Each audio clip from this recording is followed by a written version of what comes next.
Rad-Ish. Welcome to Rad-Ish, the podcast where we spotlight people who shape counterculture and champion alternative ways of living through their passions.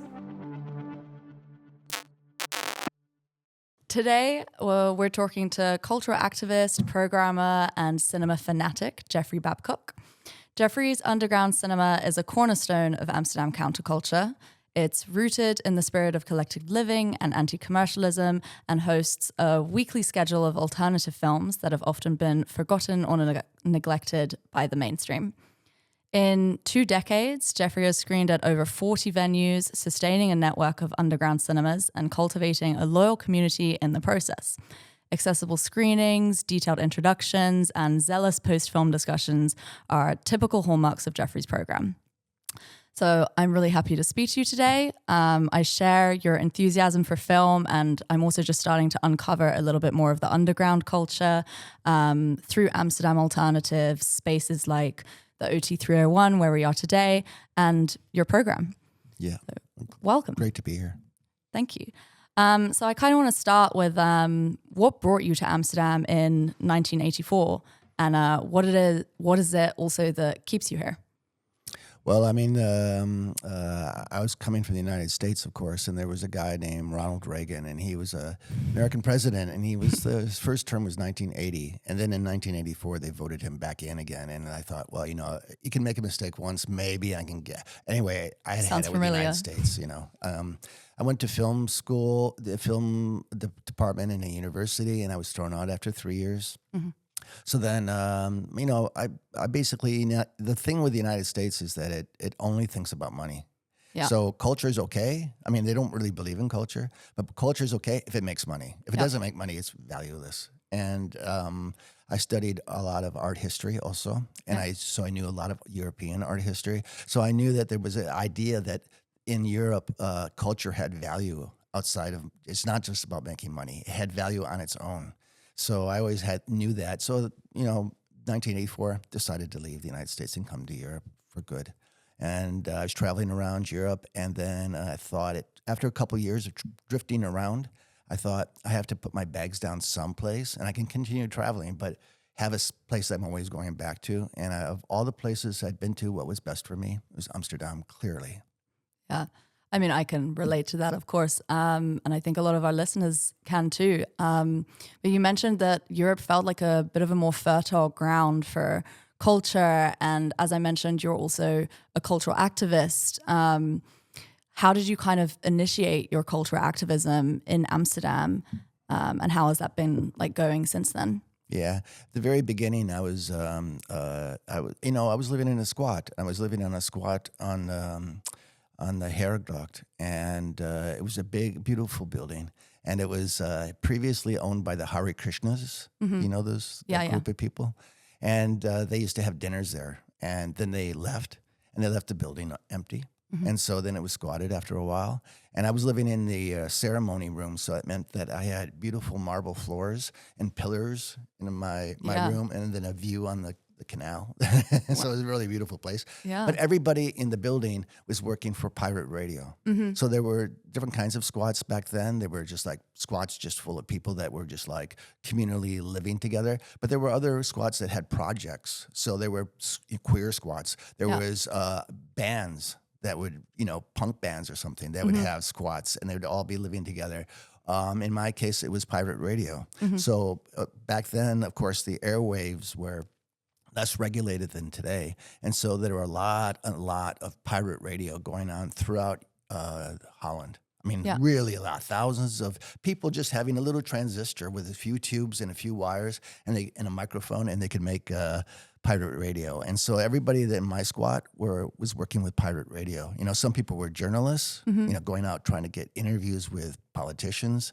Other people were just doing music scene. Other people were just doing the technical side. So that kind of thing was happening a lot here in Amsterdam. And so then I got connected to that. Yeah. And so I was involved with that for a while. And then I started doing performance art, so-called performance art back in the 1970s and 1980s, which was very confrontative, I would say. And so it wasn't about theater. It was about it was more artistic and more about not acting. It was about confrontation and provocation and bringing up ideas, exploring new territory. And then I started making films with a friend of mine, and his name was Ian Kerkhoff. And we did that for 5 years, traveling around, went to Japan, made some experimental documentaries there, Berlin, around and around Paris. And so then after 5 years, he decided to move back to South Africa. Yeah. And he was more of a business person than I was. So he knew how to get the money. And I'm not that way at all. I'm just, and so I decided, okay, what should I do now? And I decided after about a year or something, well, actually, we don't need more cinema because there's more movies being made today than ever before in history, probably. Yeah. We need more cinemas. We need more alternative places for the movies to be shown. And so that's how I got started up in creating an alternative cinema network. Okay. Super nice. I love the sound of Amsterdam in this time as like a kind of squatter's utopia. Yeah. And you could just find your kind of creative outlet there and your collective like spaces to kind of like work with each other and build these underground networks. Yeah. That sounds... It was, that was freedom. Yeah. Because, like every place else now, you have the freedom of like what to choose in the job market. That's your freedom. Like, and back then you had two different economies. Yeah. You had the one, the same economy that we have today. You wanted to work in an office. You wanted to work at Albert Heijn. You wanted to work in a bank. They were here, of course, so you could have that option. But if you wanted to go in a different, totally alternative direction and not think about money and just live and dedicate your life to things that you believed in, that was also a possibility. And there's where you have a real choice. Yeah, really nice. Okay, and then so you can really see your passion coming through all of your screenings. I think anyone who's been to a Jeffrey screening is really, really clear about how passionate and also how knowledgeable you are about these things. And it seems like you kind of just landed there through your performance art and then looking at kind of the cinema environment in Amsterdam. But like, how did you kind of sustain your passion for cinema all of these decades? Well, I mean, I don't know. Yeah. I mean, I'm just passionate about it. And, I would have to also say that, I've been watching film. I studied film in America, like I said. And then after they threw me out of the department, then I continued studying myself, of course. Yeah. And so I'm not a person that needs to have a deadline or an exam coming up to study. And so, I just kind of followed that all over the course of my life. But I would have to say that, cinema is a collective experience for me, a community-based experience. And so if I had been just showing movies and it hadn't been for the community, it hadn't been for the other people coming, we're doing this together, I feel. If they hadn't been involved, then I would have burned out after a couple of years maybe, something like that. But the fact that it's so dynamic. And it's such a beautiful energy, and there's a kind of collective spirit that it just keeps things going super strong. Yeah, it really is the community that kind of makes it really enriching, and then just keeps you passionate that entire time, and just makes you look forward to giving your next screening as well. Yeah. And also us for attending those screenings. I think it's really magnetic to go and be in a space with like-minded people who not only can sit and just slowly absorb and watch the movie without having like the pressure of having to leave the theater for another screening, but also can then take the time to kind of reflect and debate and discuss with everyone afterwards. Sure. I mean, that's super important for me. And that's also why I don't mind just coming by and doing the podcast and so forth, because the discussion is really important, especially in these days. Yeah, well, we benefit from it. The world is going a little bit bad. Yeah. We are recording in the OT301 now. It's one of many venues you regularly screen in. You have helped foster that sense of community through your screenings across the various other venues. I do want to kind of ask, how can cultural institutions and underground spaces like the ones that you screen in resist kind of gentrification and resist a profit motive, these things that kind of dictate how mainstream cinemas kind of more mainstream culture function?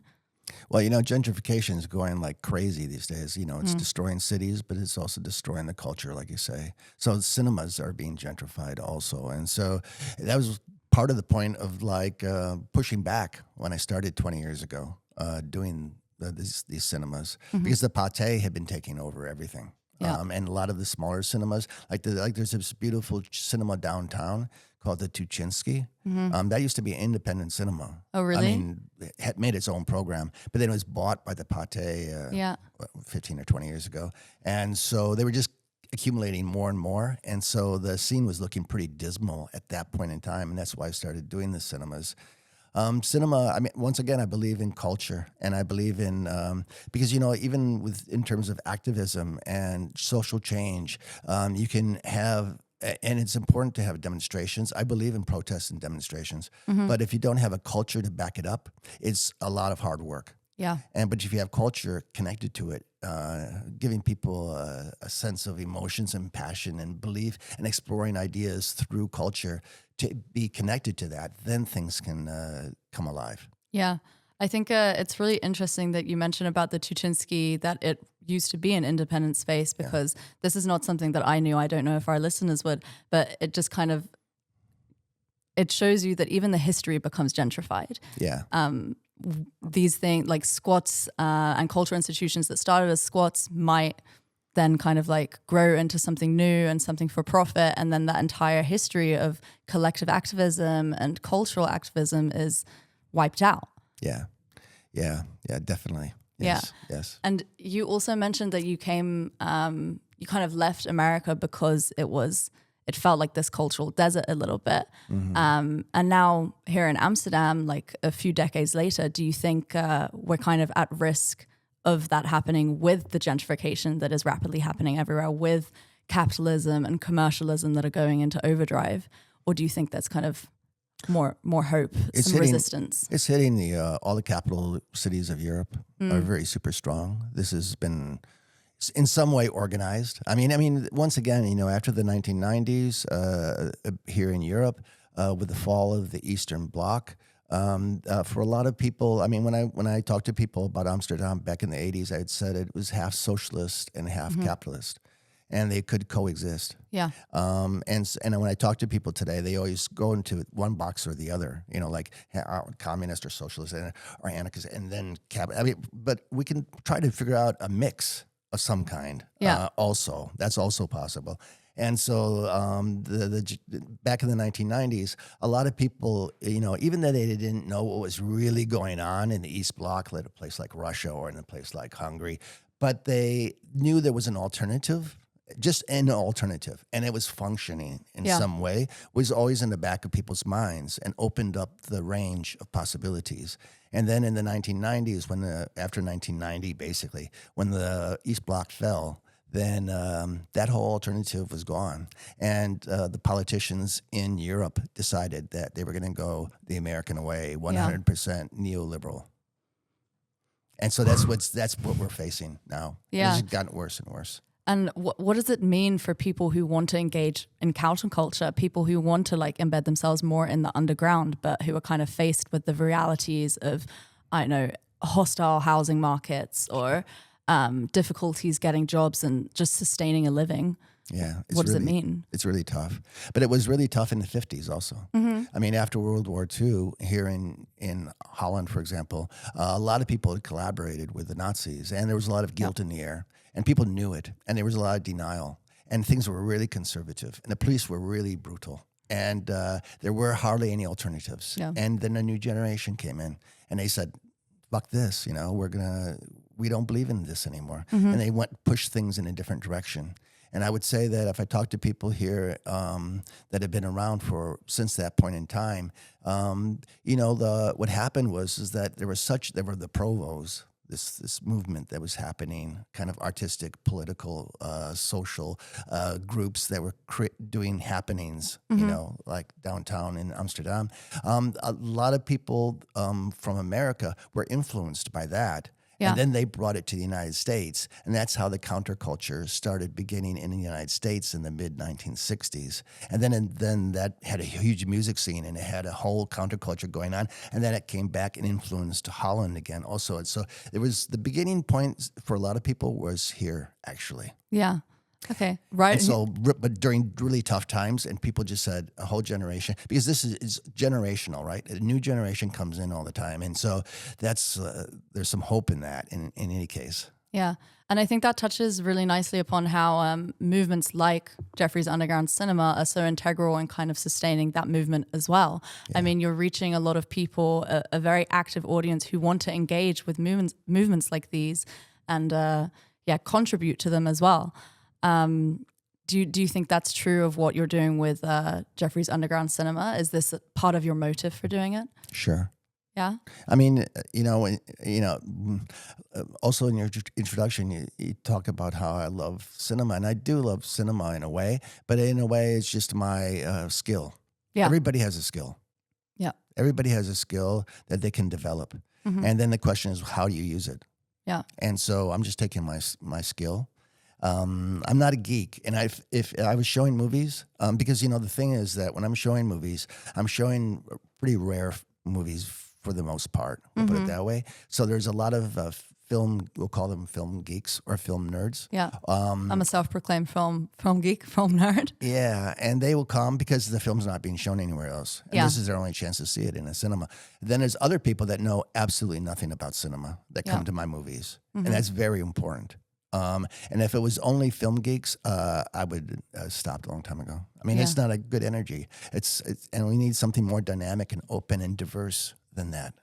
So I'm really happy with my audience because it's age levels differences are huge. I mean, between 80 and 20, and also backgrounds and all that diversity is absolutely important from the cinemas I'm doing, and also bringing. We live in a society which tries to divide people and separate people and put people in little groups. And then social media and algorithms and all that technology coming in is even making that even worse. Yeah. It's going in the same direction, but even more. And so the cinemas I'm doing, I feel is, and then once people get in those little boxes, then they're very good at staying in those boxes. And so the cinemas that I think I'm doing, the fact that there's so many different kinds of people is bringing all these different people that normally wouldn't meet together and having an experience together.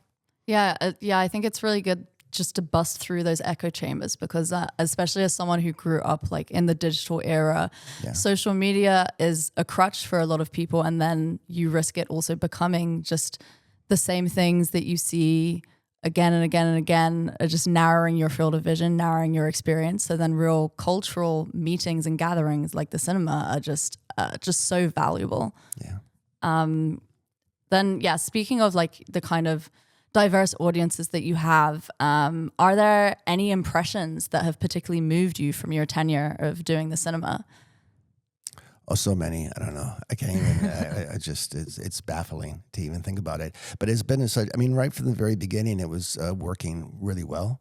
My biggest problem over the course of the years was keeping it the same size. Yeah. So I started out this size, and it was, like I said, pretty much full from the beginning. Yeah. And now it's 20 years later, and I'm still doing exactly the same places or exactly the same size. Yeah. And there is a tendency in our society for people to think that bigger is always better, and you reach more people, blah, blah, blah. If you have more money in your bank account, it's better than less money. So more is always better in some kind of way. There's this, and I don't believe in that at all. I feel when you have something that's beautiful, you keep it going that way. You don't try to grow, because you see things like that being ruined over and over and over again by trying to become bigger. Yeah. And so for me, the quality is, of course, more important than the quantity, and this sustainability, because that's the only reason why I've been able to do it for 20 years.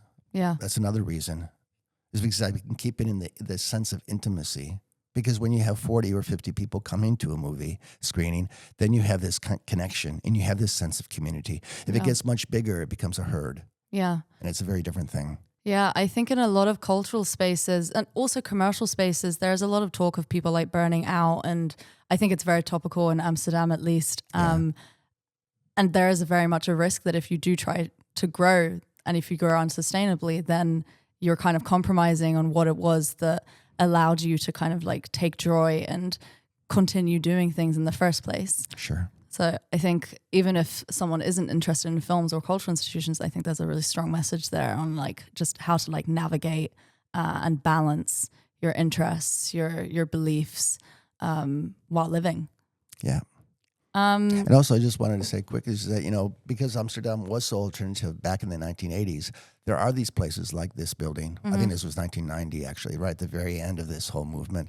But these places are still in Amsterdam. And so then I just kind of look at everything strategically. So when I was at the very beginning, I started off in a squat on the Leidsestraat. That's the first place that showed movies. Yeah. But then afterwards, I had to start thinking, how do I want to, if I want to have more spaces, how do I do this? And I just looked at it and I thought, well, there's all these places from the 1980s that are still here. If you go to Berlin and you had alternative spaces in the 1970s and 1980s, they had been wiped away long time ago or outrageously heavily commercialized. There's a place called Tacheles in Berlin. But Amsterdam, these places are still here, and they're basically working on the same level as they were back at that point in time. So I just strategically thought, well, these places have to be used, and why not, start cinemas, not have a single cinema, but have it move around town to various spaces, and in the process create some kind of alternative network in the city. Like a nomadic cinema. Yeah, and so when someone comes to a screening here last Sunday, then they find out about the New Anita, they find out about Plantage Dakla, they find out about all these different spaces. And so they suddenly are connected into something rather than just a single space. Yeah. I think, like I mentioned before, you've screened at over 40 different venues, and some of them are like underground bunkers, like literally underground, and some of them are old firehouses? Yeah, and churches. Literally. Church. Yeah, beautiful spaces over the course of the years. I've been able to for the last 15 or 17 years, I've been able to maintain about 8 or 9 or sometimes 10 places simultaneously as the time goes by. But it adds up to be over 40 over the years. Yeah, I think that's so cool that you're contributing to just the lifeblood of this network of places. Without events like this, like you said, there isn't really anything to kind of sustain them. And the reason that they've been able to kind of exist up until now is through programs like this. Yeah. I think that's, really cool. And then on the locations that you have, do you think they ever have an effect on how the audience are perceiving the film? Sure. Yeah, sure. In fact, the audience changes the perception of the film too. So every audience is different, and I'll never, because I always watch the movie with the audience. If I've seen the movie 26 times, it doesn't matter. I'll still be in the audience. I never abandoned my audience, as I say. I used to show movies here at the Overtoom 301 15 years ago, and there were some programmers, and they would turn the movie on, go to the bar, start drinking, look at their clock, or their watch, and they're like, okay, the movie's almost over. Run back in and turn it off, but I was never like that. Yeah. So for me, the experience of watching the movie with the audience is very important, and it changes, different audiences will change the movie. It just changes it brings life into cinema. Yeah. Because if you watch it on a laptop by yourself, like a lonely motherfucker, then it's very isolating, alienating experience in a way. And once again, with the audience, changing like crazy. It brings breath. It makes things breathe again. Yeah. Are you also watching the audience a little bit at these new screenings, kind of seeing how they're taking things in, how their change in perspective can then alter your perspective on something that you have maybe seen 26 times? I do to some degree, but most of that's coming through the discussion afterwards. Yeah. Because I try to encourage people to stay behind if they feel like it and talk about the film. But once again, talk about the film, but not only talk about the film, talk about your life. Yeah. And talk about what's going on in the world today and what are we doing with our lives? Why are we doing that? All this movies. I'm just using cinema. I called it my skill. I'm just using cinema as a means for us to reflect upon our lives and the society we're living in. Yeah, it's a vehicle for all of these discussions and for political debate, for social debate, cultural debate. I think that really comes through to anyone who's been to one of your screenings. There is you're really welcoming of those conversations afterwards, and I think that is a lot of the pull for people as well. That they want to listen to other people. They want to be heard for the things that they're thinking, and they want to kind of process through what they've seen on screen. In this post discussion. Yes, and one thing that's important for me, and it'll be different than how most people would do things. Put it that way. I try to really have diversity in my audience. Yeah. I mean, I encourage right wing. I'm always considered myself an old school left winger from a long time ago. I encourage right-wing people to come to my cinemas. Yeah. I encourage people with radically different points of view to come to the cinemas, and let's have a discussion rather than stay in our little boxes and shout at each other or something. Yeah. I'm not sure. But in any case, I feel like I always believe in I am an anti-war person too. Yeah. I believe in negotiations, you know, it's like, and so this is all part of that in some kind of way. So I really want people that don't think the same way as me to be in that cinema and have talk about it afterwards. Yeah, I think that is the best way to resist the echo chambers, especially when it's so much more difficult nowadays. Social media is compounding those things, kind of setting up those walls, making them even firmer. I think an in-person event like this, it's how you reach people. So I think it's admirable though, because a lot of people also on the left would prefer to kind of like huddle in their groups, in their little bubble. Yeah. But of course, then we lose touch, and then the films that you're screening also kind of like lose their importance a little bit if it's just stuck with one audience. Sure. I mean, even with my audience, if I feel that they're thinking along certain lines, if I give an introduction, I'll go along a different line. Yeah. That goes against the grain. Okay. Just to open things up, because there's no reason to talk to people that everybody's on the same page already, and just like have a cheerleading contest about how showing that we all. I mean, I do believe that people should go in smaller groups. Yeah. Those, we'll call them safe spaces. I don't know what we want to call them, because there is a place for that too. But if you get stuck in there, then it becomes just another bubble. Yeah. You also focus on films that you say are like criminally neglected, that are in danger of being forgotten. Why is it important to keep these alive? Because cinema is dismal these days. Yeah. I mean, it's just going wrong more and more in one direction, less and less alternative in a way. There's these formulas and stereotypes that are being just rehashed and rehashed. And they started doing the sequel thing and remake thing. I mean, it's just insane. It's absolutely insane. And all the movies are starting to look the same, you know, like visually and aesthetically, and how they're edited, you know. I remember Andrei Tarkovsky, he had problems with this already back in 1960s, you know, because when he came to the West, to the Cannes Film Festival, when he was showing one of his movies, a reporter asked him, you know, what did you think about the other movies in the festival? He said, seemed like they were all edited by the same person. And so these kind of aspects are getting worse and more strict, and especially as America has more and more influence. Today it's called globalization, but it used to be called American imperialism, you know, because it's the American model that's being actually pushed in some kind of way. So we need these alternatives to look for, these older films or these marginalized films to have new alternatives, to be inspired by different directions and open up the door. Yeah. Yeah, I think I can kind of already predict the answer to this question, but I'm going to ask it anyway, because you never know what direction it might go. I think that's the point of what we're getting to. Has there been like a particular screening or program that you've shown over the years that kind of sticks with you, either for the film itself or for its reception?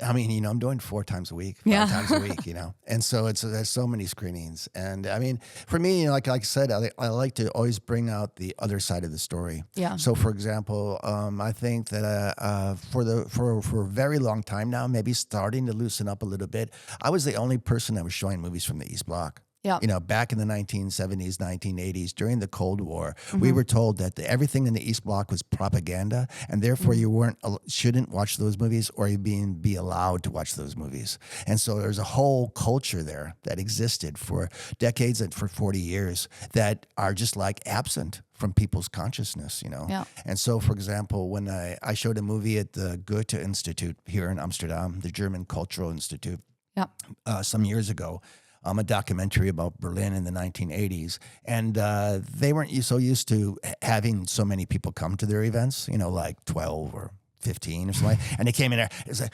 packed, and there were people sitting on the cabinets and on the floor. And it was just and they didn't know how to handle this wave of people coming in, this flood of people coming in. And they called me a couple of weeks later, and they said, we'd like to, you know, can you come in for a meeting? I came in for a meeting. They said, well, you know, maybe you want to show some more movies here. And I said, okay. And they said, well, what do you want to show? And I said, well, what do you know about what about East German movies? And they said, we don't know anything about East German movies. And this is a German cultural institute. Yeah. You know, and so I said, okay, that's what I'm going to show. And so for like 2 years, straight program of East German movies from the 60s, 70s, 80s. Yeah. So, I mean, that's an example of how I'm always working. I always want to listen to the other side. Yeah. Just it really is diversity through and through. It's like if you watch one movie from like, I don't know, the Taiwanese New Wave one week, you want to watch something from Czech New Wave the next week, or not New Wave. I'm just latching on the things that I know here, but yeah, there is so much that you can do, and I think you're championing that in every time you screen something, and that's what keeps the audiences coming. They want something different. I think this might also be what other cultural institutes, or at least commercial institutes, are getting a little bit wrong about current culture. They try so much to predict what people want so that they can serve to it and get profit off of it. But what people want is diversity and something new and to be challenged. Yeah. Do you think that's right? We've got to open things up again. Yeah. Then I just have a couple of questions to round off, and it's a little bit about the future. How do you kind of see the future of free spaces, kind of collective spaces, underground, and cultural gatherings in Amsterdam or broader?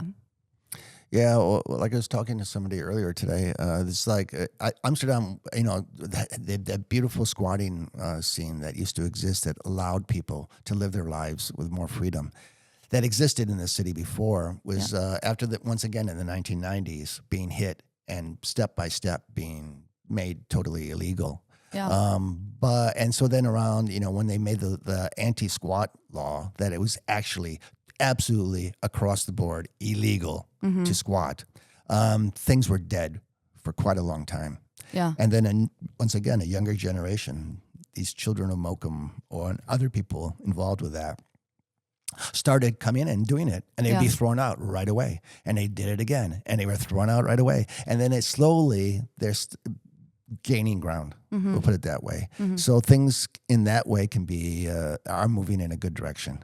But once again, if you enter Amsterdam now and you were here back in 30 years ago, if you had told people Amsterdam would be like it is today, 30 years later, nobody would believe you. Yeah. It was so ingrained in the mindset and the spirit of the city.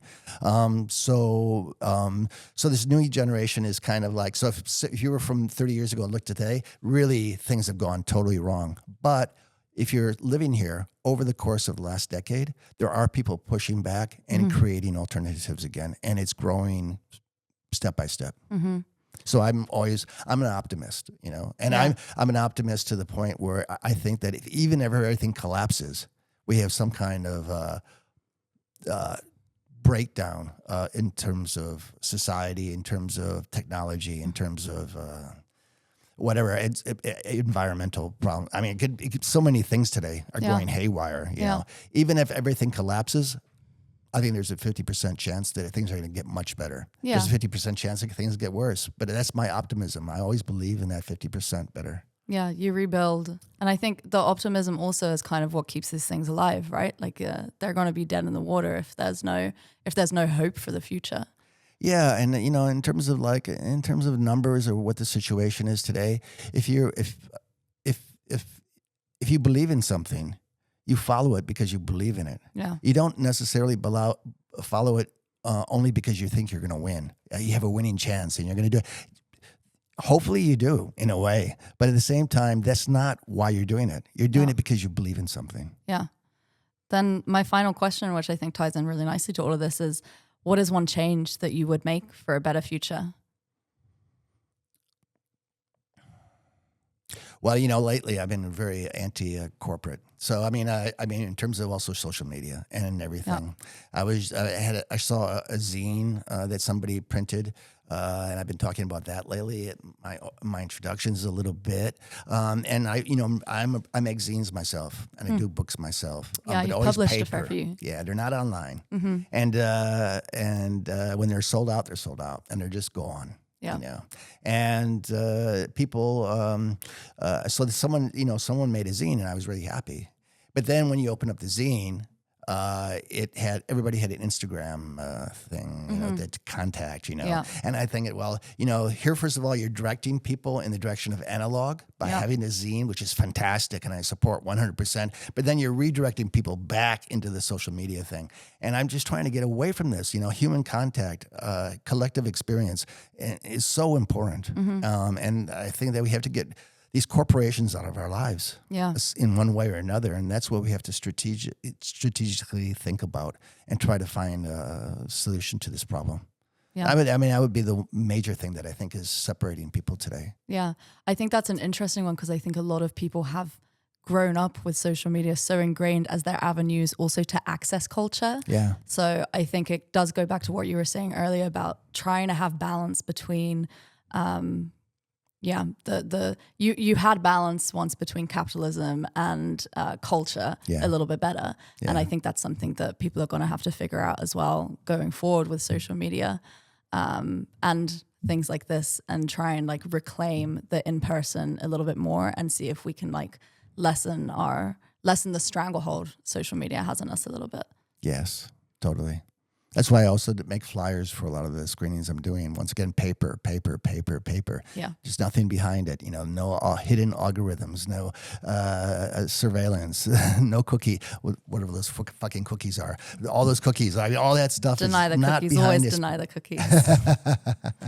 Okay. Well, thank you so much for speaking to us, Jeffrey. I think we'll round it off here. And yeah, looking forward to new underground cultural revolution.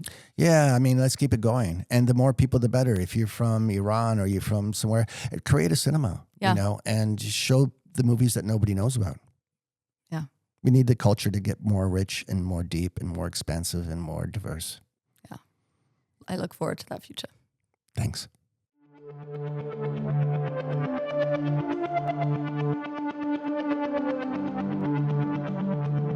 Rad-Ish.